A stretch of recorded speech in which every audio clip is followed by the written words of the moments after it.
No one will read your story if you don't start it properly. Here are 3 tips that all the best writers use to write amazing openings. And if you don't believe me, I'm a published writer who edits and reads hundreds of stories a year. Let's get into it.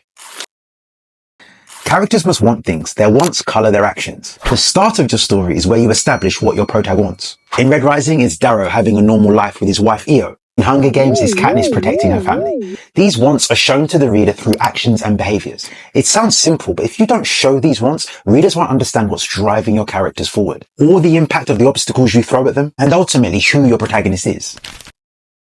Stories about problems and overcoming them. These problems should be revealed during the opening. It doesn't need to be a comprehensive showing of every facet, but readers need to understand this is an obstacle or potential for an obstacle. In Red Rising and Hunger Games, it's the oppressive overlords. In Wizard of Oz, it's the old lady threatening to take Toto away. How they react to these problems also gives readers further insight into their characters, their personalities. Without these problems, there's no tension, there's nothing wrong, and ultimately there's no story. These problems are direct opposition to what the character wants. And these problems, I must mention, aren't the inciting incident, the big change. They could lead to that moment, but shouldn't be that moment.